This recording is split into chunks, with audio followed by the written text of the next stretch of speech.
Bonjour à tous, aujourd'hui je vais vous parler du sucre. Vous connaissez le goût du sucre? Vous connaissez le sucre? Mais savez-vous vraiment d'où il vient? Connaissez-vous son histoire? Et qu'est-ce que c'est que le sucre? Alors le sucre est un produit alimentaire d'origine végétale, composé essentiellement de saccharose et également d'autres substances naturelles telles que les minéraux. Il existe de façon naturelle dans les fruits et certains légumes, comme la carotte ou le raisin. On l'utilise dans la fabrication d'aliments sucrés, tels que les biscuits, le chocolat et les produits laitiers sucrés.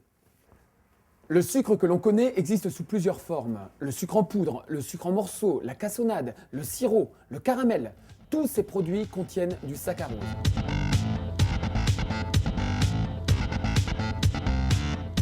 Oui, mais pas seulement. C'est un exhausteur de goût, c'est-à-dire qu'il permet de rehausser les saveurs. Ainsi participe-t-il aux arômes des gâteaux, des crèmes, des yaourts. Le sucre est un carburant vital pour l'organisme. Il contient des glucides, des substances qui donnent de l'énergie et aident les muscles et le cerveau à fonctionner. Il faut donc savoir que les glucides sont importants dans l'alimentation et que le sucre trouve sa place dans une alimentation équilibrée.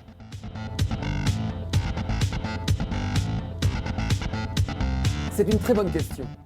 Quand on voit du sucre en poudre dans notre placard, on a du mal à s'imaginer qu'à l'origine, il vient des plantes. Deux plantes sont majoritairement utilisées pour en extraire le sucre, la canne à sucre et la betterave sucrière. Vous savez comment on fait? Pour la canne à sucre, on découpe et on presse très fort les cannes. Un jus sucré est ainsi extrait, on le chauffe, on le purifie et on le cristallise. Et hop, on obtient du sucre roux en semoule ou en morceaux. Pour la betterave, on utilise les racines. On les découpe et on les lave très fins. On les plonge ensuite dans une cuve très chaude, ce qui fait sortir le sucre des cellules des racines. Ensuite, c'est comme la canne. On les chauffe, on les purifie, on les cristallise. On obtient ainsi le sucre blanc ou le sucre roux.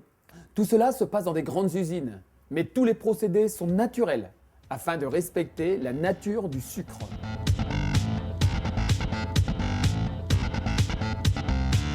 La canne à sucre était cultivée en Asie et en Inde plusieurs millénaires avant Jésus-Christ. L'Occident en fera la découverte plus tardivement. Au XIIe siècle, les cours royales européennes découvrent le sucre, que les croisés rapportent de Syrie ou de Palestine. Il est alors considéré comme un produit de luxe et une épice rare. Puis un agronome français, Olivier de Serres, pressent la richesse en sucre de la betterave en 1600. Benjamin de Lesserre est le premier à réussir l'extraction du sucre en grande quantité dans la betterave, en 1812. À partir de cette date, la production du sucre n'a cessé de s'améliorer. Les techniques de purification du sucre blanc ont été de plus en plus performantes d'année en année.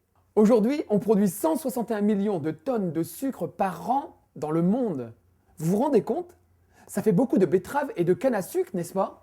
Le sucre est un produit alimentaire composé de saccharose. Il donne le goût aux aliments et a sa place dans une alimentation équilibrée.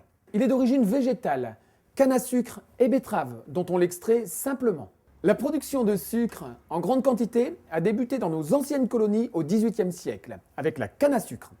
Puis en Europe au XIXe siècle avec la betterave. Aujourd'hui, le sucre est un élément incontournable de notre alimentation. Voilà pour le sucre. On se retrouve bientôt pour de nouvelles aventures.